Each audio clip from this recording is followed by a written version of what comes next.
ಜಿಎನ್ಆರ್ಗೆ ಸಂಪಾದಕತ್ವದಲ್ಲಿ ಜಿಎನ್ಎಸ್ news ಸಾಗರ ಸುತ್ತದ ಆಚೆ ಈಚೆ ಶುಕ್ರವಾರದ ನ್ಯೂಸ್ ಅಪ್ಡೇಟ್ಗೆ ತಮಗೆ ಸ್ವಾಗತ. ಈ ದಿನದ ನ್ಯೂಸ್ ಅಪ್ಡೇಟ್ನ ಪ್ರಾಯೋಜಕರು ಸಾಗರದ ಅಂಚೆ ಕಚೇರಿ ಕೆಳಭಾಗದ ಚಾಮರಾಜಪೇಟೆಯ ಶ್ರೀರಾಂಪುರ ಬಡಾವಣೆಗೆ ಹೋಗುವ ರಸ್ತೆಯಲ್ಲಿ 1,000 ಅಡಿ ಸುತ್ತಳತೆಯ ವಿಶಾಲವಾದ ಎಸ್ಸಿ ಜಾಯ್ಸ್ ಕಾಂಪ್ಲೆಕ್ಸ್ ಬಾಡಿಗೆಗೆ ಇದೆ.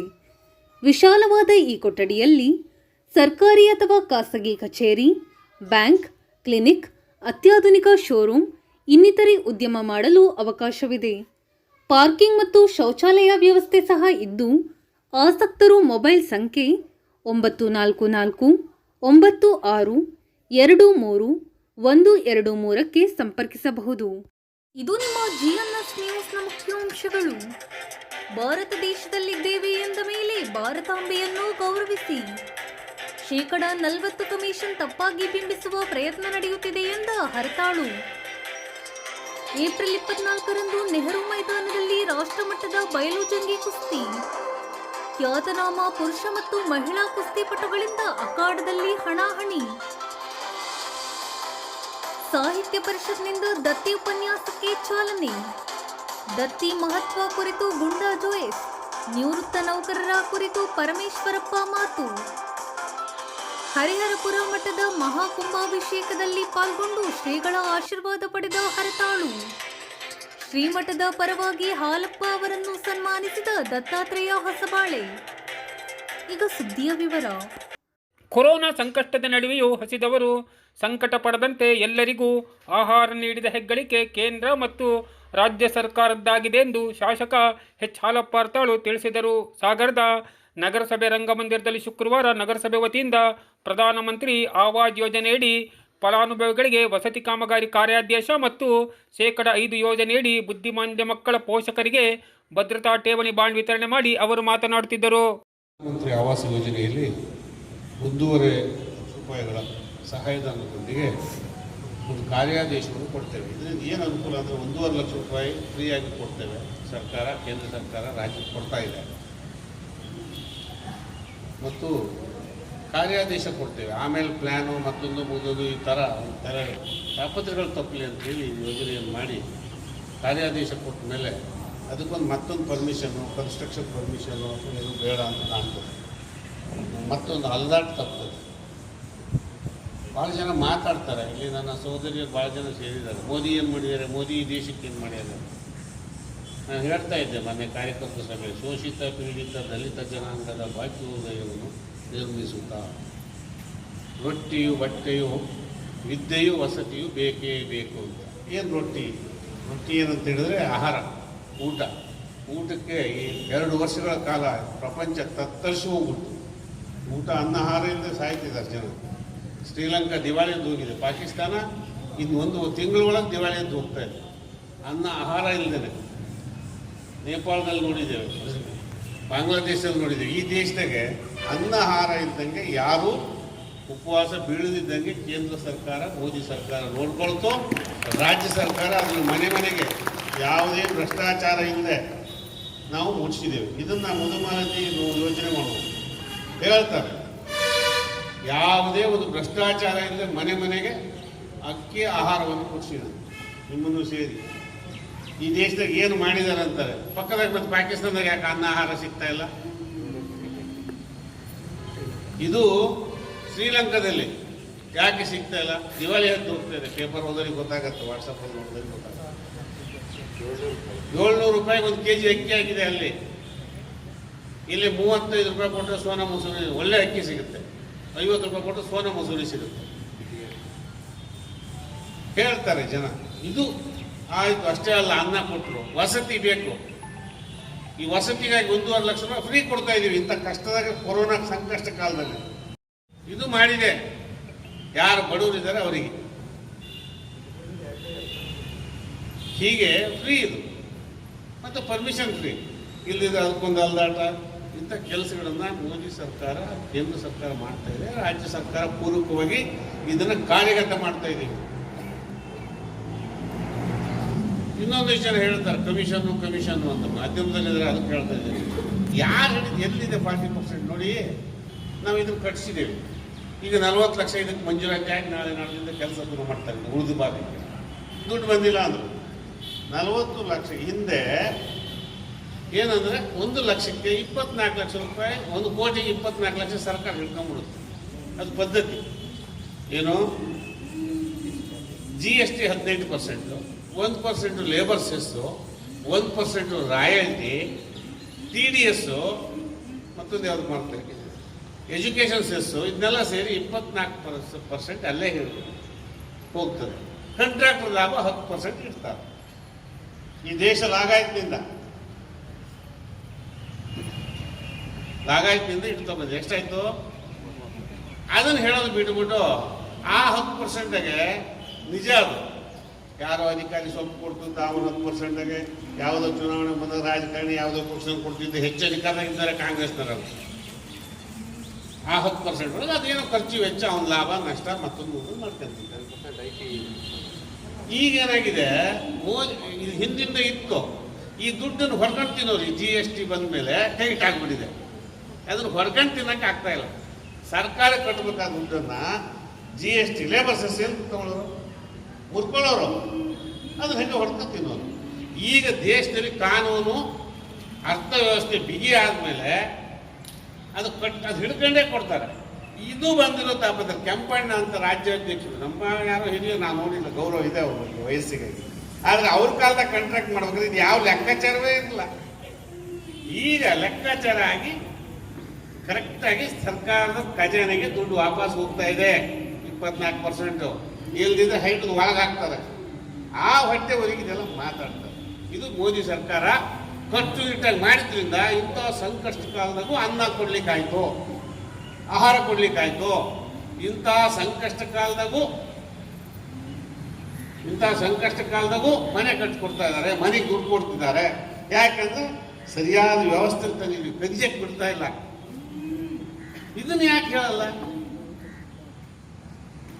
ಇದು ಪ್ರಾಬ್ಲಮ್. 1 ಕೋಟಿ ಮಂಜೂರಾತಿ ಆಗಿದೆ ನೋಡಪ್ಪ, ಇದು ನಿಮ್ಗೆ ಸಿಗದೆ 24 ಹೋದ್ರೆ ಎಷ್ಟು ಉಳಿತು? 76 ಲಕ್ಷ ಉಳಿತದೆ. ಅದರಲ್ಲಿ ಕೆಲಸ ಮಾಡಬೇಕು. ಇದನ್ನು ಹೇಳೋದೇ ಇಲ್ಲ ನಮ್ಮ ಹಳೆ ಕಾಂಗ್ರೆಸ್ ಸ್ನೇಹಿತರು.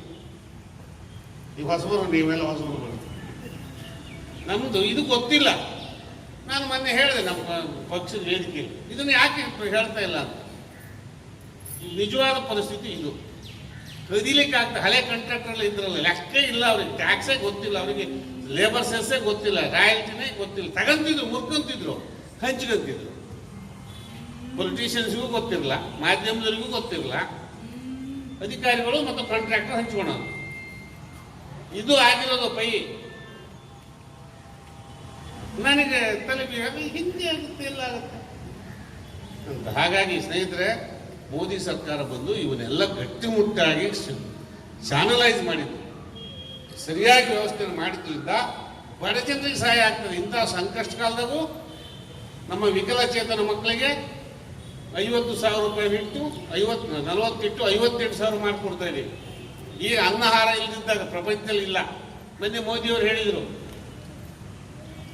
ಪರ್ಮಿಷನ್ ಕೊಟ್ಟರೆ WTO ಅಂದರೆ ವರ್ಲ್ಡ್ ಟ್ರೇಡ್ ಆರ್ಗನೈಸೇಷನ್ ಅಂತ ಪ್ರಪಂಚದೆಲ್ಲ ಸೇರ್ ಮಾಡ್ಕೊಂಡಿದ್ದೀವಿ, ಯಾರ್ಯಾರು ಯಾವ ದೇಶಕ್ಕೆ ಕೊಡಬೇಕು ಅಂತ. ಅವ್ರು ಪರ್ಮಿಷನ್ ಕೊಟ್ಟರೆ ಇಡೀ ಪ್ರಪಂಚಕ್ಕೆ ಆಹಾರ ಕೊಡ್ತೀನಿ ನಾನು ಅಂತ ಹೇಳಿದ್ರು. ಮತ್ತೆ ಯಾಕೆ ಪಾಕಿಸ್ತಾನದಾಗ ಆಗ್ತಾ ಇಲ್ಲ? ಮತ್ತೆ ಯಾಕೆ ಬಾಂಗ್ಲಾದೇಶಕ್ಕೆ ಸಾಕಾಗ್ತಾ ಇಲ್ಲ? ನಮ್ಮಲ್ಲಿ ಸಾಕಾಗ್ತಾ ಇದೆ. 90 ಲಕ್ಷ ಟನ್ನು ಸಕ್ಕರೆ ಕಳಿಸ್ಕೊಡ್ತೀವಿ, ಸರಿ ಬೇರೆ ದೇಶಕ್ಕೆ ಕಳಿಸ್ತೀವಿ. ಇದು ಭಾರತ, ಇದು ಮಾತೃಭೂಮಿ. ನಾವು ಹೇಳ್ತೇವೆ ಹಿಂದೂ ಮುಸ್ಲಿಂ ಎಲ್ಲ ಒಂದೇ ತಾಯಿಯ ಮಕ್ಕಳು ನಾವು ಅಂತ. ಒಂದೇ ತಾಯಿ ಮಕ್ಕಳು ಯಾರು? ಭಾರತ ಮಾತೆಯ ಮಕ್ಕಳು. ಯಾರು ಭಾರತ ಮಾತಾಕ್ಕೆ ಜೈ ಅಂತಾರೋ ಅವರಿಗೆಲ್ಲ ಈ ದೇಶದಲ್ಲಿ ಉಳಿಲಿಕ್ಕೆ ಅವಕಾಶ ಇದೆ. ಪಾಕಿಸ್ತಾನ ಫಾದರ್ ಅಂದ್ರೆ ಇಲ್ಲ, ಹೋಗಿ ನೀವು ಅಲ್ಲಿಗೆ ಅಂತ ಹೇಳೋದು. ಇಷ್ಟೇ ವ್ಯತ್ಯಾಸ ಇರೋದು. ಮೊನ್ನೆ ನಮ್ಮ ನಾಯಕರಾದ ಯಡಿಯೂರಪ್ಪರ ಸ್ಟೇಟ್ಮೆಂಟ್ ಕೊಟ್ಟು ನಾವೆಲ್ಲ ಒಂದೇ ತಾಯಿ ಮಕ್ಕಳು, ಹಿಂದೂ ಮುಸ್ಲಿಂ ಕ್ರೈಸ್ತ ಬಾಂಧವರೆಲ್ಲ.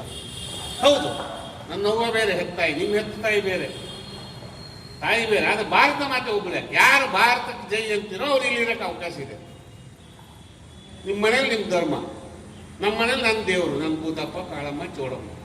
ನಿಮ್ಮ ದೇವರು ನಿಮ್ಮ ಮನೆಯಲ್ಲಿ. ಅದು ಬಿಟ್ಬಿಟ್ಟು ನಮ್ದಕ್ಕೆ ದೇವರು ಅಂತ ಹೊರಟ್ರೆ ನಿಮ್ದಕ್ಕೆ ದೇವರಿಗೆ ಹೋಗಲಿ ಅಂತ ಪಾಕಿಸ್ತಾನ.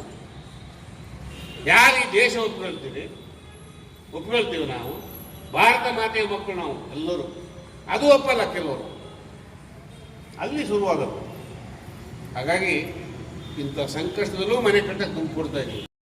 ಎಷ್ಟು ಕೋಟಿ ಕೊಟ್ಟಿದ್ದೀವಿ ಅಂತ, ಮುಸ್ಲಿಮರಿಗೆ ಎಷ್ಟು ಕೋಟಿ ಅಂತಿದೆ, 115 ಜೀವನಹಳ್ಳಿ ಮಾಡಿದ್ದೀವಿ. ಲಿಂಗಾಯತರಿಗೆ ಎಷ್ಟು ಮಾಡಿದ್ದೀವಿ, ಮಡಿವಾಳ ಎಲ್ಲರೂ ಓಡಾಡ್ತಾ ಇದ್ದಾರೆ, ಅದು ಬೇರೆ ವಿಷಯ. ಮತ್ತು ಸಾರ್ವಜನಿಕರು ಓಡಾಡೋದು ಎಷ್ಟು ಒಂದು ಮಾಡಿದ್ದೀವಿ. ಹೀಗೆ ಇಂತಹ ಕಷ್ಟದಲ್ಲೂ ಮೋದಿ ಸರ್ಕಾರ, ರಾಜ್ಯ ಸರ್ಕಾರ, ಈಗ ಬೊಮ್ಮಾಯಿ, ಹಿಂದೆ ಯಡಿಯೂರಪ್ಪ ಸರ್ಕಾರ ಕೆಲಸ ಮಾಡಿದೆ. ಇದನ್ನು ಹೇಳಬೇಕು, ನಮ್ಮ ಜನಕ್ಕೆ ಅರ್ಥ ಮಾಡ್ಕೋಬೇಕು. ಇಂಥ ಟೈಮ್ನ ನಾವು ಒಗ್ಗಟ್ಟಾಗಿರಬೇಕು. ಪ್ರಪಂಚವೇ ತತ್ತರಿಸಿ ಹೋಗುವಾಗ ನಾವೊಂದು ಗಟ್ಟಿಯಾಗಿ ಇದ್ದೇವೆ ಅಂತ ಹೇಳಿದರೆ ಅದಕ್ಕೆ ಕಾರಣ ಸದೃಢವಾದ ಕೇಂದ್ರ ಸರ್ಕಾರ. ಅವರು ನಿಮಗೆ ಕೊಡ್ತಾ ಇರೋದು ಈ ಸಬ್ಸಿಡಿ, ನಾವು ಕೊಡ್ತಾ ಇರೋದು ರಾಜ್ಯ ಸರ್ಕಾರ. ಇದ್ರ ಮಧ್ಯೆ ತಾಲೂಕು ಆಫೀಸಲ್ಲಿ ಹೋಗಿ ನೋಡ್ಕೊಂಡು ಹೋಗಿ, ಯಾರು ನೋಡಿ ಅಲ್ಲಿ ಕಾಣ್ತಾ ಇದೆ ನನಗೆ, ನಿಮ್ಗೆ ಅಲ್ಲಿ ಮರೆ ಇದೆ. ಸದೃಢವಾದ ಕಟ್ಟಡವನ್ನು ಕಟ್ತಾ ಇದ್ದೀವಿ, 10 ಕೋಟಿ ರೂಪಾಯಿ. ಬೆಳ್ಳಿ ನೋಡೋದು 100 ವರ್ಷ, ಇಲ್ಲಿರೋರೆಲ್ಲ ಬದುಕಿರೋರಿಗೆ ಬಿದ್ದೋಗ್ಲಿ ನೋಡೋಣ. ಯಾವನೊಬ್ಬ ಹೇಳ್ತಾನೆ ಹಾಲಪ್ಪ ಕಮಿಷನ್ ಅಂತ, ಯಾವನು ಹೇಳೋದು? ಮತ್ತೆ ಯಾಕೆ ಬಿದ್ದೋಯ್ತು? ಮತ್ತು ಮೇಲೆ 25 ವರ್ಷಕ್ಕೆ ತಾಲೂಕು ಆಫೀಸು ಗೊತ್ತಿಲ್ಲ, ನಿಂಗೆ ಗೊತ್ತಾಗಲ್ಬಿಟ್ಟು ಹೋದ್ ನಾನು ಅದು ಖುಷಿ ಹೋಗ್ತಾನೆ ಅಷ್ಟೇ. ಅದನ್ನು ಹೇಳಬೇಕಲ್ಲ. ಕ್ವಾಲಿಟಿ ವರ್ಕ್ ಈಗಲೂ ಮಾಡ್ತೀವಿ. ಹೇಗಿತ್ತು ಇಲ್ಲಿ, ಇವತ್ತು ಹೇಗಿದೆ? ಇಂಥ ಸಂಕಷ್ಟದಾಗೆ ಕೊರೋನಾ ಬಂದಾಗ ಕಟ್ಟಿದ್ದೀವಿ, ಚಾಲೆಂಜ್ ತಗೊಂಡು ಚಾಲೆಂಜ್ ಮಾಡಿ ಇದನ್ನು ಮಳೆಗಾಲದಲ್ಲಿ ಇಂಥ ಸಂಕಷ್ಟ ಕಾಲದಲ್ಲಿ ದುಡ್ಡು ತಂದು ಕಟ್ಟಿದ್ದೀವಿ. ಇದ್ರ ಮಧ್ಯೆ ಇದು ಸಾಕಾಗಲ್ಲ, ಇದು ಸಣ್ಣದಾಯಿತು, ಇದು ಸ್ಟೇಜ್ ಸಣ್ಣದಾಯಿತು, ಇದು ದೊಡ್ಡದಾಯಿತು, ಮತ್ತೆ 40 ಲಕ್ಷ ತಗೊಂಡು ಈಗ ಶುರು ಮಾಡ್ತೀವಿ. ಹೇಗೆ ಹೇಳೋದು? ಎಲ್ಲ ಒಬ್ಬೊಬ್ಬರು ಒಂದು ಜಂಬೆ ಒಂದು ಐಡಿಯಾ ಕೊಟ್ಟರು, ತಲವಾರು ಪುರುಷ ನಿಮ್ಗೆ ದುಡ್ಡು ಕೊಡ್ತೀವಲ್ಲ ತಾಯಿ, ಹೌದಲ್ಲ? ಹಾಗಾಗಿ ಒಂದು ಇಷ್ಟೊಂದು ಹೇಳಿ, ಮನೆ ಒಬ್ರಿಗೆ ಒಂದೇ ಕೊಡೋದು, ಒಂದು ಸಂಸಾರಕ್ಕೆ ಒಂದೇ. ಕೆಲವರು ಆಸ್ತಿ ಮಾಡಕ್ಕೆ ನೋಡ್ತಾರೆ, ಇನ್ನೊಂದು ಮನೆ ಕಟ್ಕೊಂಡು ಅಲ್ಲೋಗಿ ಸೈಟ್ ಮಾಡ್ತಾರೆ, ಅಲ್ಲೊಂದು ಆಶ್ರಯ ಮನೆ, ಅದು ಆಗೋದಿಲ್ಲ. ಯಾರಿಗೆ ಬಡವರಿಗೆ ಮನೆ ಇಲ್ಲ ಅವರಿಗೆ ಮನೆ ಕೊಡ್ಬೇಕು ನಾವು. ಮನೆ ಇದ್ದವರಿಗೆ ಮನೆ ಕೊಡೋದು, ಜಾಗ ಕೊಡೋದು, ಆಸ್ತಿ ಮಾಡೋದು, ಇದು ನಮ್ಮ ಅಧಿಕಾರಿಗಳಿಗೂ ಸೂಚನೆ ಕೊಡ್ತೇನೆ. ಈ ಊರಿನಲ್ಲಿ ಸರ್ಕಾರದಿಂದ ಒಬ್ರಿಗೆ ಒಂದೇ ಮನೆ, ದುಡ್ದು ಅವನ 4 ಮನೆ ಮಾಡ್ಕೊಳ್ಳಿ, ಬಾಡಿಗೆ ಕೊಟ್ಕೊಳ್ಳಿ. ಒಬ್ರಿಗೆ ಒಂದೇ ಮನೆ, ಒಂದೇ ಸೈಟ್ ಸರ್ಕಾರದಿಂದ ಅಂತೇಳಿ ಹೇಳಿ, ವಿಕಲಚೇತನರಿಗೆ ಅವ್ರ ಮಕ್ಕಳಿಗೆ ಕಷ್ಟ, ಪರಮಾತ್ಮ ಏನೋ ಒಂದು ಗೊತ್ತಿಲ್ಲ, ಅವರಿಗೂ ಕೂಡ ಒಂದು ನಾವು ಇದ್ದೀವಿ ನಿಮ್ಮ ಜೊತೆಗೆ, ನಾವು ಸಪೋರ್ಟ್ ಮಾಡೋದಕ್ಕಾಗಿ ನಮ್ಮ ನಗರಸಭೆಯವರು ನಿಮ್ಮ ಜೊತೆಗೆ ಇದ್ದೀವಿ. ನಿಮ್ಮ ತಂದೆ ತಾಯಿಗಳು ಅಷ್ಟೇ ಅಲ್ಲ, ನಮ್ಮದು ಜವಾಬ್ದಾರಿ ಇದೆ, ನಿಮ್ಮ ಮಕ್ಕಳ ಪೋಷಣೆಯಲ್ಲಿ ಅಂತೇಳಿ ನಮ್ಮದೊಂದು ಸಣ್ಣ ಜವಾಬ್ದಾರಿ ಅಂತೇಳಿ ನಿಮಗೆ ಸಪೋರ್ಟ್ ಮಾಡೋದಕ್ಕೆ, ನಿಮ್ಮನ್ನು ಬೆಂತಟ್ಟೋದಕ್ಕೆ ನಾವು ಒಂದು ಸಣ್ಣ ಸಹಾಯವನ್ನು, ಸಹಕಾರವನ್ನು ಮಾಡ್ತಾಯಿದ್ದೀವಿ. ಅದ್ರದ್ದು ಉಪಯೋಗ ಆಗಲಿ. ಇಲ್ಲ 50,000 ಈಗಲೇ ಕೊಟ್ಬಿಟ್ರೆ ನಿಮಗೆ ಅದು ಯಾವುದಕ್ಕೂ ಖರ್ಚಾಗೋಗುತ್ತೆ. ಯಾವಾಗ ಕಷ್ಟ ಕಾರ್ಪೊರೇಟ್ ದಿನ ದುಡ್ತಾ ಇದ್ದೀರಿ, ಸರಿಯೋ ತಪ್ಪು ಅದು ಯಾರಿಗೆ ಹೇಳೋದು? ಭಗವಂತರಿಗೆ ಹೇಳ್ಬೇಕು. ಹಾಗಾಗಿ ಇನ್ನೊಂದು 5-6 ವರ್ಷ ಆದಮೇಲೆ ಮತ್ತೊಂದು ಸ್ವಲ್ಪ ಜಾಸ್ತಿ ದುಡ್ಡು ಸಿಗಲಿ ಅನ್ನೋ ಕಾರಣಕ್ಕೆ ಅದು ಮಾಡಿದ್ದಾರೆ. ಅಂದರೆ ನಿಮ್ಮ ಆ ಕಷ್ಟದಲ್ಲಿ, ಆ ಪೋಷಣೆಯ ಕಷ್ಟದಲ್ಲಿ ನಾವು ಇದ್ದೀವಿ ನಿಮ್ಮ ಜೊತೆಗೆ ಅಂತ ಹೇಳಿ, ಅದರಿಂದ ಹೊಟ್ಟೆ ತುಂಬಲ್ಲ ಮಕ್ಕಳಿಗೆ, ನಾವು ನಿಮ್ಮ ಜೊತೆಗೆ ಇರ್ತೇವೆ ಅಂತ ಹೇಳ್ತಕ್ಕಂಥ ಕೆಲಸವನ್ನು ನಮ್ಮ ನಗರಸಭೆಯ ಎಲ್ಲರೂ, ಅಧ್ಯಕ್ಷರು, ಉಪಾಧ್ಯಕ್ಷರು, ನಮ್ಮ ಕಮಿಷನರ್ ಆದಿಯಾಗಿ ಎಲ್ಲರೂ ಸೇರಿ ಮಾಡಿದ್ದಾರೆ. ನಿಮ್ಗೆ ಅಭಿನಂದಿಸಿ ನನ್ನ ಮಾತು.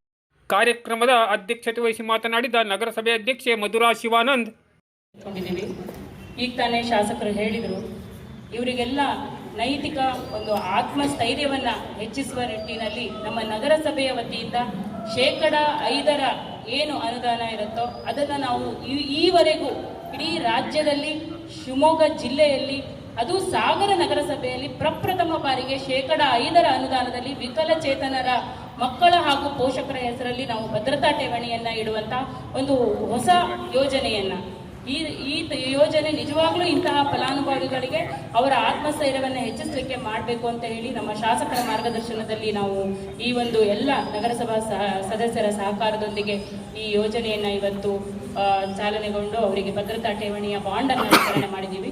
ಇದು 7 ವರ್ಷಕ್ಕೆ ಅವರಿಗೆ 58,000 ರೂಪಾಯಿಗಳ ಒಂದು ಮೊತ್ತ ಅವರಿಗೆ ಸಿಗುತ್ತೆ. ಹಾಗೆ ಪ್ರಧಾನ ಮಂತ್ರಿ ಆವಾಸ್ ಯೋಜನೆ ಅಡಿಯಲ್ಲಿ 1.5 ಲಕ್ಷ ಅವರಿಗೆ ಮನೆ ಕಟ್ಟಿಕೊಳ್ಳಲಿಕ್ಕೆ ಸಹಾಯ ಧನವನ್ನು ನಮ್ಮ ಕೇಂದ್ರ ಸರ್ಕಾರದಿಂದ ನೀಡ್ತಾ ಇದ್ದಾರೆ. ಶಾಸಕರು ಸವಿಸ್ತಾರವಾಗಿ ಎಲ್ಲವನ್ನ ಹೇಳಿದ್ರು.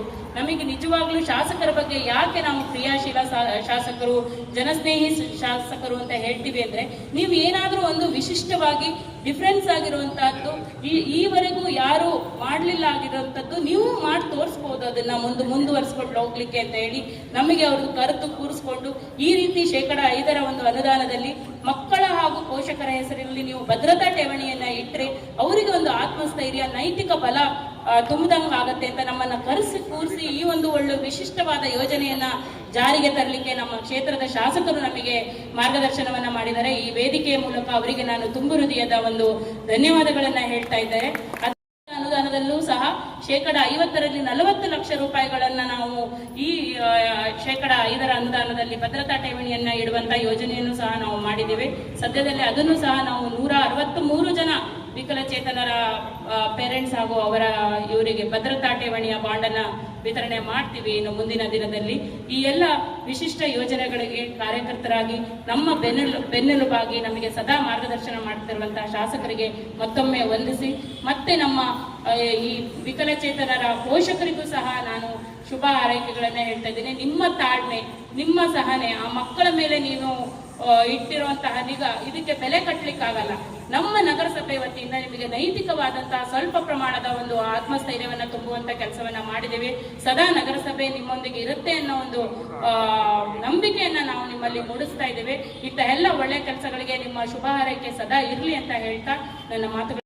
ಪೌರಾಯುಕ್ತ ರಾಜು ಡಿ ಬಣಕಾರ್ ಮಾತನಾಡಿ, ಸರ್ಕಾರ ಮತ್ತು ರಾಜ್ಯ ಸರ್ಕಾರಗಳು ಹಂತ ಹಂತವಾಗಿ ಯೋಜನೆಗಳನ್ನು ತೆಗೆದುಕೊಂಡು ಬಂದಿದ್ದು, ಅದರಲ್ಲಿ ಮುಖ್ಯವಾದ ಯೋಜನೆ ಬಡವರಿಗೆ ಅನುಕೂಲಕರವಾದಂಥ ಯೋಜನೆ ಅಂದರೆ PMAY ಅಂತ, ಪ್ರಧಾನಮಂತ್ರಿ ಆವಾಸ್ ಯೋಜನೆಯಡಿ ಎಲ್ಲ ಬಡ ಜನರಿಗೆ ಅವ್ರದ್ದೇ ಆದಂಥ ನಿವೇಶನ ಹೊಂದಿದ್ರೆ ಅವರಿಗೆ ಸಹಾಯಧನವನ್ನಾಗಿ ಕೇಂದ್ರ ಸರ್ಕಾರ ಮತ್ತು ರಾಜ್ಯ ಸರ್ಕಾರ ಹಣವನ್ನು ಕೊಡೋದ್ರ ಮುಖಾಂತರ ಮನೆಯನ್ನು ಕಟ್ಟಿಕೊಂಡು ಗುಡಿಸಲು ಮುಕ್ತ ರಾಜ್ಯ ಮತ್ತು ಗುಡಿಸಲು ಮುಕ್ತ ದೇಶವನ್ನು ಮಾಡಲಿಕ್ಕೆ ಯೋಜನೆಯನ್ನು ಜಾರಿಗೊಳಿಸಲಾಗಿದೆ. ಯೋಜನೆಯನ್ನು ಜಾರಿಗೊಳಿಸಿದಂಥ ಯೋಜನೆ ಅಡಿಯಲ್ಲಿ 45 ಫಲಾನುಭವಿಗಳು ಈಗಾಗಲೇ ಆಯ್ಕೆಯಾಗಿದ್ದು, ನಾವು ನಗರಸಭೆಯಿಂದ ಆ ಒಂದು ಆಯ್ಕೆಯ ಪಟ್ಟಿಯನ್ನು ಅನುಮೋದನೆ ಮಾಡಿಕೊಂಡು 45 ಜನರಿಗೆ ಕಾರ್ಯಾದೇಶವನ್ನು ಕೊಡುವಂಥದ್ದು ಮತ್ತು 5% ಯೋಜನೆಯಲ್ಲಿ 10 ಜನ ಬುದ್ಧಿಮಾಂದ್ಯ ಮಕ್ಕಳಿಗೆ ಠೇವಣಿ ಇಡೋದ್ರ ಮುಖಾಂತರ 50,000 ರೂಪಾಯಿಗಳ ಠೇವಣಿ ಇಡೋದ್ರ ಮುಖಾಂತರ ಆ ಬಾಂಡನ್ನು ಇವತ್ತು ವಿತರಣೆ ಮಾಡುವಂಥ 40,000 ಹಣವನ್ನು ಬ್ಯಾಂಕ್ನಲ್ಲಿ ಠೇವಣಿ ಇಟ್ಟು ಅದರ ಬಾಂಡನ್ನು ವಿತರಣೆ ಮಾಡುವಂಥ ಕಾರ್ಯಕ್ರಮವನ್ನು ಹಮ್ಮಿಕೊಳ್ಳಲಾಗಿದೆ. ಈ ಕಾರ್ಯಕ್ರಮವು ರಾಜ್ಯದಲ್ಲಿ ಸಾಗರ ನಗರಸಭೆಯಲ್ಲಿ ಪ್ರಥಮವಾದ ಒಂದು ಹೆಜ್ಜೆ ಅಂತ ಹೇಳ್ಬೋದು. ಯಾಕಂತಂದರೆ ಈ ರೀತಿ ಬುದ್ಧಿಮಾಂದ್ಯ ಮಕ್ಕಳಿಗೆ ಬ್ಯಾಂಕ್ನಲ್ಲಿ ಠೇವಣಿ ಇಟ್ಟು ಅವರ ಪಾಲಕರ ಹೆಸರಿನಲ್ಲಿ ಬಾಂಡ್ ವಿತರಣೆ ಮಾಡ್ತಾ ಇರುವಂಥ ಕಾರ್ಯಕ್ರಮ ಬೇರೆ ನಗರಸಭೆಗಳಲ್ಲಿ ಮತ್ತು ಪಟ್ಟಣ ಪಂಚಾಯತಿ ಪುರಸಭೆಗಳಲ್ಲಿ ಈ ರೀತಿಯಾದಂಥ ಒಂದು ಉತ್ತಮವಾದಂಥ ಹೆಜ್ಜೆಯನ್ನು ಇಟ್ಟಿಲ್ಲ. ಆದರೆ ಸಾಗರ ನಗರಸಭೆ ಆಡಳಿತ ಮಂಡಳಿ ಮತ್ತು ಶಾಸಕರ ಮಾರ್ಗದರ್ಶನದಿಂದ ಈ ಒಂದು ಉತ್ತಮವಾದಂಥ ಕಾರ್ಯವನ್ನು ನಾವು ಕೈಗೊಂಡಿದ್ದೇವೆ. ಅದಕ್ಕಾಗಿ ವೇದಿಕೆಯಲ್ಲಿ ನಗರಸಭೆ ಉಪಾಧ್ಯಕ್ಷ ವಿ ಮಹೇಶ್, ತಾಯಿ ಸಮಿತಿ ಅಧ್ಯಕ್ಷ ಅರವಿಂದ ರಾಯ್ಕರ್, ಸದಸ್ಯರಾದ ಮಧುಮಾಲತಿ ಕಲ್ಲಪ್ಪ, ಪ್ರೇಮಾ ಕಿರಣ್ ಸಿಂಗ್, ಸುಧಾ ಉದಯ್, BH ಲಿಂಗರಾಜ್, ಗಣೇಶ್ ಪ್ರಸಾದ್, ಸವಿತಾ ವಾಸು, ರಾಜೇಂದ್ರ ಪೈ, ಶ್ರೀರಾಮ್, ಸತೀಶ್ ಕೆ, ಆಶ್ರಯ ಸಮಿತಿಯ VH ರಾಮಪ್ಪ, ಮಂಜಪ್ಪ CG ಇನ್ನಿತರರು ಹಾಜರಿದ್ದರು. ಸಹಾರಾ ಇಂಡಿಯಾ ಯೋಜನಾ ಟ್ರಸ್ಟ್ ವತಿಯಿಂದ ಏಪ್ರಿಲ್ 24ರಂದು ಮಧ್ಯಾಹ್ನ 3ರಿಂದ ರಾತ್ರಿ 12ರವರೆಗೆ ನೆಹರು ಮೈದಾನದಲ್ಲಿ ಹೊನಲು ಬೆಳಕಿನ ರಾಷ್ಟ್ರಮಟ್ಟದ ಬಯಲು ಜಂಗಿ ಕುಸ್ತಿಯನ್ನು ಆಯೋಜಿಸಲಾಗಿದೆ ಎಂದು ಮಂಜುನಾಥ ಬೆಳಲ್ಮಕ್ಕಿ ತಿಳಿಸಿದರು. ಶುಕ್ರವಾರ ಸುದ್ದಿಗೋಷ್ಠಿಯಲ್ಲಿ ಮಾತನಾಡಿದ ಅವರು, ಸಾಮಾಜಿಕ ಕೆಲಸಗಳನ್ನು ಮಾಡಿದ್ವಿ. ಅದೇ ನಿಟ್ಟಿನಲ್ಲಿ ಇದೇ 24 ಭಾನುವಾರದಿಂದ ರಾಷ್ಟ್ರಮಟ್ಟದ ಕುಸ್ತಿ ಕಾರ್ಯಕ್ರಮವನ್ನು ಹಮ್ಮಿಕೊಂಡಿದ್ವಿ. ಈ ಒಂದು ಕುಸ್ತಿ ಕಾರ್ಯಕ್ರಮ ಮಧ್ಯಾಹ್ನ 3 ಗಂಟೆಗೆ ಸ್ಟಾರ್ಟ್ ಆಗುತ್ತೆ. ಈ ಒಂದು ಕುಸ್ತಿ ಕಾರ್ಯಕ್ರಮದಲ್ಲಿ ಭಾಳಷ್ಟು ಪ್ರೈಸ್ಗಳನ್ನು, ದೊಡ್ಡ ಮಟ್ಟದ ಪ್ರೈಸ್ಗಳನ್ನು ನಾವು ಇಟ್ಟಿದ್ದೀವಿ. ಮೊದಲನೇದಾಗಿ ಅಂಬೇಡ್ಕರ್ ಕೇಸರಿ 80,000 ಆಗುವವರಿಗೆ ಬೆಳ್ಳಿ ಗದೆಯನ್ನು ನೀಡ್ತಾ ಇದ್ವಿ.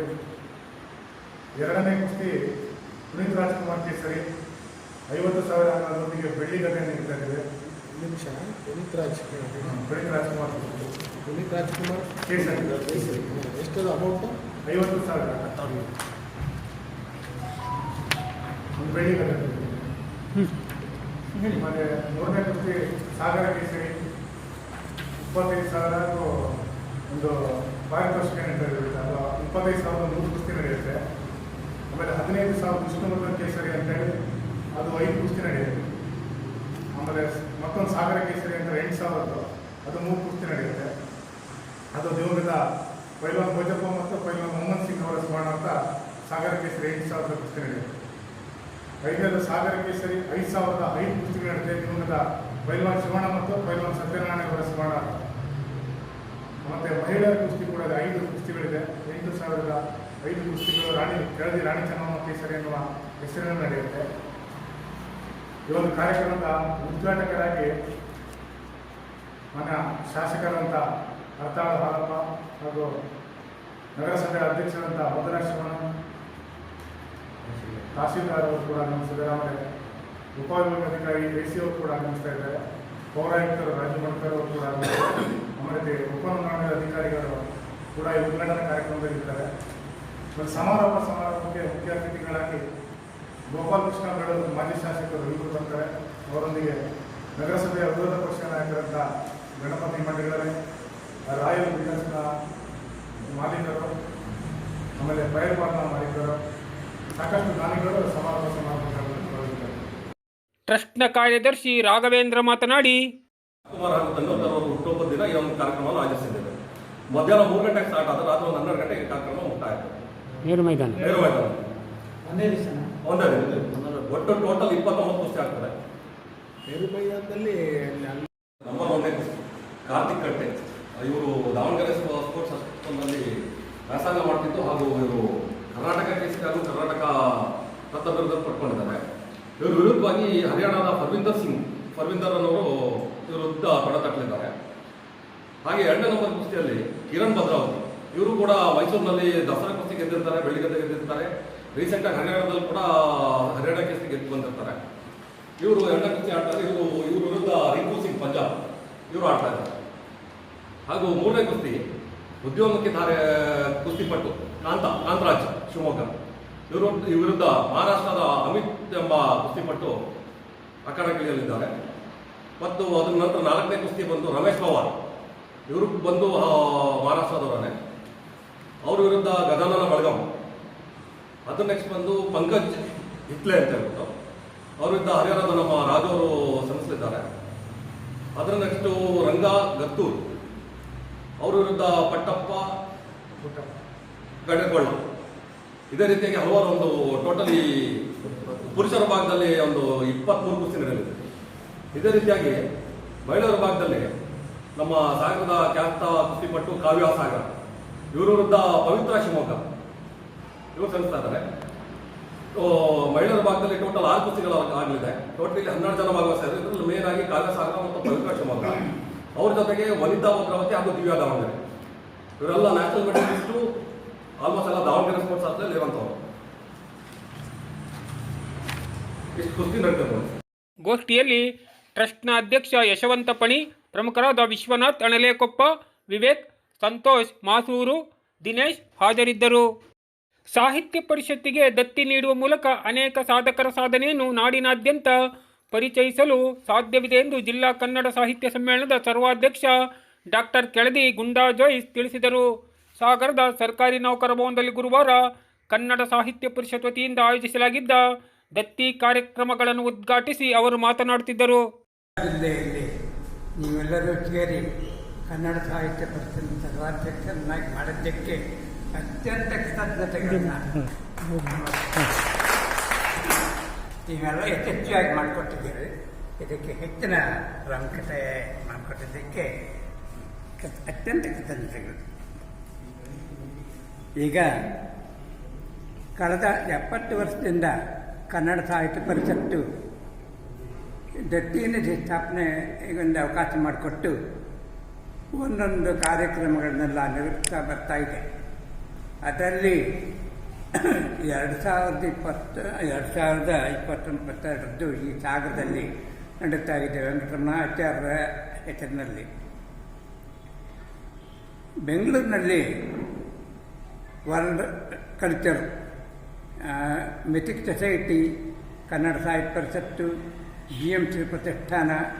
BMC ಪ್ರತಿಷ್ಠಾನ ನಾನು ನೆಟ್ಟೂರು ಶ್ರೀನಿವಾಸರಾಯರು, ME ಸೀತಾರಾಮನವರು ಸೇರಿ ಸ್ಥಾಪನೆ ಮಾಡಿದ್ದೆ. ಅದು ಕೆಲವು ದೃಷ್ಟಿಯಿಂದ ಸ್ಥಾಪನೆ ಮಾಡಿಕೊಂಡಿದೆ.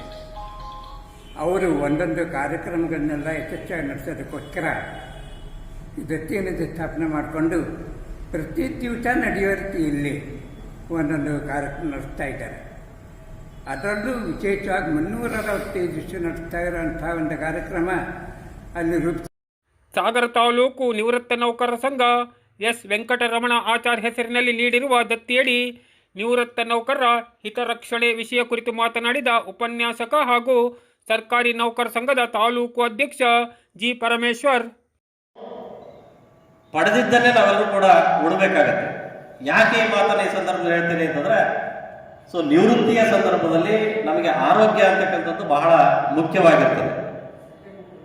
ದೈಹಿಕವಾಗಿ ಮತ್ತು ಮಾನಸಿಕವಾಗಿ ನಾವು ಆರೋಗ್ಯವಂತರಾಗಿದ್ದರೆ, ಆರ್ಥಿಕವಾಗಿ ಸಬಲರಾಗಿದ್ದರೆ ಖಂಡಿತವಾಗಲೂ ಉತ್ತಮವಾಗಿರ್ತಕ್ಕಂಥ ಜೀವನವನ್ನು ನಾವು ನಡೆಸಬಹುದು ಅಂತಕ್ಕಂಥದ್ದನ್ನು ಈ ಸಂದರ್ಭದಲ್ಲಿ ಆ ಹೂಡಿಕೆಯನ್ನು ಮಾಡೋದಕ್ಕೋಸ್ಕರವಾಗಿ ಮುಂದಿನ ನಿವೃತ್ತಿ ಜೀವನಕ್ಕೆ ಅದು ಬೇಕಾಗತ್ತೆ ಅಂತಕ್ಕಂಥದ್ದನ್ನು ಈ ಸಂದರ್ಭದಲ್ಲಿ ಹೇಳೋದ್ರ ಮೂಲಕವಾಗಿ ವಿಶೇಷವಾಗಿ ತಮಗೆಲ್ಲರೂ ಕೂಡ ಗೊತ್ತಿದೆ, ಇವತ್ತು ನಿವೃತ್ತಿಯ ಸಂದರ್ಭದಲ್ಲಿ ಗ್ರಾಚ್ಯುಯಿಟಿ ಅಂತಕ್ಕಂಥದ್ದಾಗಿರ್ಬೋದು ಅಥವಾ DCRG ಅಂತಕ್ಕಂಥದ್ದಾಗಿರ್ಬೋದು, GPF ಆಗಿರ್ಬೋದು, KJDಗಳಾಗಿರ್ಬೋದು, ಇವೆಲ್ಲವುಗಳು ಕೂಡ ನಾವು ಪಡಿಬೇಕಾದ್ರೆ, ವಿಶೇಷವಾಗಿ ಗ್ರಾಚ್ಯುಯಿಟಿಯನ್ನು ಪಡಿಬೇಕಾದ್ರೆ ಉತ್ತಮವಾಗಿರ್ತಕ್ಕಂಥ ಸೇವೆಗಳನ್ನು ಮಾಡ್ತಕ್ಕಂಥದ್ದು ಬಹಳ ಅವಶ್ಯಕವಾಗಿರ್ತದೆ. ಇವತ್ತು ಬಿಡಿ ತಾವೆಲ್ಲರೂ ಕೂಡ ನಿವೃತ್ತಿ ಆದಾಗ ತುಂಬ ಕಡಿಮೆ ಗ್ರಾಚ್ಯುಯಿಟಿ. ಇವತ್ತು ಒಬ್ಬ ಸರ್ಕಾರಿ ನೌಕರ ನಿವೃತ್ತಿ ಆದರೆ 20 ಲಕ್ಷ ರೂಪಾಯಿಗಳಿಗೆ DCRGಯನ್ನು ಸರ್ಕಾರ ನಿಗದಿಯನ್ನು ಮಾಡಿರ್ತಕ್ಕಂಥದ್ದು ನಾವೆಲ್ಲರೂ ಕೂಡ ಗಮನಿಸ್ತೀವಿ. ಅದರ ಜೊತೆಗೆ ವಿವಿಧ ರೀತಿಯಾಗಿರ್ತಕ್ಕಂಥ ಸೌಲಭ್ಯಗಳು ಏನು ಹಾಲಿ ಸೇವೆಯಲ್ಲಿರ್ತಕ್ಕಂಥ ಸರ್ಕಾರಿ ನೌಕರರಿಗೆ ಏನು ಸೌಲಭ್ಯಗಳು ಸಿಗ್ತಾವೋ ಆ ಎಲ್ಲ ಸೌಲಭ್ಯಗಳು ಕೂಡ ನಿವೃತ್ತಿ ಆಗಿರ್ತಕ್ಕಂಥವ್ರಿಗೆ ಕೂಡ ಸಿಗುತ್ತೆ. DA ಆಗಿರ್ಬೋದು, ನಂತರದಲ್ಲಿ ಸರ್ಕಾರ ವೇತನಗಳನ್ನು ಹೆಚ್ಚಳವನ್ನು ಮಾಡಿದರೆ, ಪರಿಷ್ಕರಣೆಗಳನ್ನು ಮಾಡಿದರೆ ಆ ಪರಿಷ್ಕರಣೆಯು ಕೂಡ ನಿವೃತ್ತಿ ಆಗಿರ್ತಕ್ಕಂಥವ್ರಿಗೂ ಕೂಡ ಅದು ಸಿಗುತ್ತೆ. ಈ ರೀತಿಯಲ್ಲಿ ಕಾಲಕ್ಕೆ ಅವುಗಳು ಸಿಗ್ತಾ ಹೋಗ್ತವೆ. ಆದರೆ ಈ ಗ್ರಾಚ್ಯುಯಿಟಿ ಅಂತಕ್ಕಂಥದ್ದು ಏನಿದೆಯಲ್ಲ, ವೃತ್ತಿಯ ನಿರ್ವಹಣೆಯನ್ನು ಮಾಡ್ತಕ್ಕಂಥ ಸಂದರ್ಭದಲ್ಲಿ ಏನಾದರೂ LWಗಳು ಇತ್ಯಾದಿಗಳು ಸರ್ವಿಸ್ನಲ್ಲಿ ಬ್ರೇಕಪ್ ಆಗಿದ್ರೆ ಅವರಿಗೆ ಆ DCRGನೂ ಕೂಡ ಡಿಡಕ್ಟ್ ಅನ್ನು ಮಾಡಿ DCRGಯನ್ನು ನೀಡ್ತಾರೆ.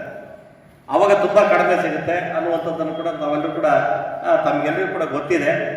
ಇದನ್ನು ನಾವು ಗಮನಿಸಬಹುದಾಗಿರ್ತಕ್ಕಂಥದ್ದು. ಜೊತೆಗೆ ಮುಂದಿನ ಹಂತಗಳಲ್ಲಿ ಅಂತಂದ್ರೆ ಈಗ ಹಿಂದಿನಗಿಂತಲೂ ಕೂಡ ಈಗ ಏನಾಗಿದೆ ಅಂತಂದ್ರೆ ಆ ನಿವೃತ್ತಿಯನ್ನು ಹೊಂದುವಂತಹ ಸಂದರ್ಭಗಳಲ್ಲಿ ಬಂದಿರತಕ್ಕಂಥ ಒಬ್ಬ ಸರ್ಕಾರಿ ನೌಕರನಿಗೆ 6 ತಿಂಗಳ ಪೂರ್ವದಲ್ಲಿ ಮುಂಚಿತವಾಗಿಯೇ ತಮ್ಮ ಸೇವಾವಧಿಯನ್ನ ಏಜಿಗೆ ಕಳಿಸುವುದರ ಮೂಲಕವಾಗಿ ಆ ಪೇಯನ್ನು ಫಿಕ್ಸೇಷನ್ಗಾಗಿ ಯಾವುದನ್ನ ನಿವೃತ್ತಿ ಪಿಂಚಣಿಯನ್ನ ಫಿಕ್ಸೇಷನ್ಗಾಗಿ ನಾವು ಕಳಿಸ್ಕೊಡ್ಬೇಕಾಗತ್ತೆ. ಆದ್ರೆ ಈಗಲೂ ಕೂಡ ನಾನು ಗಮನಿಸಿದಂತೆ ಬಹಳಷ್ಟು ಜನ ಅಧಿಕಾರಿಗಳು 6 ತಿಂಗಳ ಮುಂಚೆನೇ ಕಳಿಸುವಂತಕ್ಕೆ ಹೋದ್ರೆ ಇರ್ಲಿ ಬಿಡಿ ಕಳಿಸೋಣ ಅನ್ನುವಂತಹ ಮಾತುಗಳನ್ನು ಹೇಳ್ತಕ್ಕಂಥವರು ಕೂಡ ಇದ್ದಾರೆ. ಆದ್ರೆ ಒಂದು ಮಾತನ್ನು ಹೇಳಲಿಕ್ಕೆ ನಾನು ಬಯಸ್ತೀನಿ, ಅಂತಹ ಏನಾದರೂ ಸನ್ನಿವೇಶಗಳಿದ್ರೆ ಖಂಡಿತವಾಗಲೂ ನಮ್ಮ ಗಮನಕ್ಕೆ ಬಂದರೆ ಅವುಗಳನ್ನು ನಾವು ಸರಿಪಡಿಸುವಂತಹ ಕೆಲಸವನ್ನು ಖಂಡಿತವಾಗಲೂ ಮಾಡ್ತೀನಿ ಅಂತಕ್ಕಂಥದ್ದನ್ನು ಈ ಸಂದರ್ಭದಲ್ಲಿ ಹೇಳ್ಬೋದು. ಇಲ್ಲ ಅಂತಂದರೆ 3 ತಿಂಗಳ ಮುಂಚಿತವಾಗಿನಾದರೂ ಕೂಡ ಆ ಸೇವಾವಧಿಯನ್ನು ತಮ್ಮ ಇಲಾಖೆಯ ಮುಖ್ಯಸ್ಥರುಗಳಿಗಾಗಿರ್ಬೋದು ಅಥವಾ ಏಜಿಗೆ ಕಳಿಸುವಂಥ ಒಂದು ಕೆಲಸಗಳನ್ನು ಇಲ್ಲಿ ಮಾಡಬೇಕಾಗುತ್ತೆ. ಅದಾದ ನಂತರದಲ್ಲೂ ಕೂಡ ಅನೇಕ ರೀತಿಯಾಗಿರ್ತಕ್ಕಂಥ ಈ ಸೌಲಭ್ಯಗಳು, ಆರ್ಥಿಕ ಸೌಲಭ್ಯಗಳು ಸರ್ಕಾರಿ ನೌಕರರಿಗೆ ನಿವೃತ್ತಿಯನ್ನು ಹೊಂದಿರತಕ್ಕಂಥವ್ರಿಗೆ ಸಿಗಬೇಕಾಗತ್ತೆ. ಆ ಸಂದರ್ಭದಲ್ಲಿ ಖಜಾನೆ ಇಲಾಖೆಗಳಲ್ಲಿ ಅಲ್ಲಿಯೂ ಕೂಡ ಕೆಲವು ಸಂದರ್ಭಗಳಲ್ಲಿ ಸಮಸ್ಯೆಗಳು ಉಂಟಾಗುತ್ತೆ. ನನಗೆ ಗೊತ್ತಿದ್ದ ಹಾಗೆ ಸಮಸ್ಯೆಗಳಾದಾಗ, ನನಗೆ ಗಮನಕ್ಕೆ ಬಂದಾಗ ಅಂತಹ ಸುಮಾರು 5-6 ಸಮಸ್ಯೆಗಳನ್ನು ನೌಕರ ನಿವೃತ್ತಿಯನ್ನು ಹೊಂದಿರತಕ್ಕಂಥ ನೌಕರರ ಸಮಸ್ಯೆಗಳನ್ನು ಬಗೆಹರಿಸಿರ್ತಕ್ಕ ಅವರ ಹೆಸರುಗಳನ್ನು ಹೇಳಲಿಕ್ಕೆ ಹೋಗೋದಿಲ್ಲ ನಾನೀಗ. ಆದರೆ ಅವುಗಳನ್ನು 1 ರೂಪಾಯಿಗಳನ್ನು ಕೂಡ ಯಾರಿಗೂ ಕೊಡದೇ ಆ ಸೌಲಭ್ಯಗಳನ್ನು ಕಲ್ಪಿಸಿಕೊಟ್ಟಿರ್ತಕ್ಕಂಥ.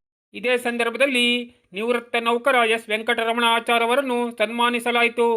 ಪರಿಷತ್ ಅಧ್ಯಕ್ಷ VT ಸ್ವಾಮಿ ಅಧ್ಯಕ್ಷತೆ ವಹಿಸಿದ್ದರು.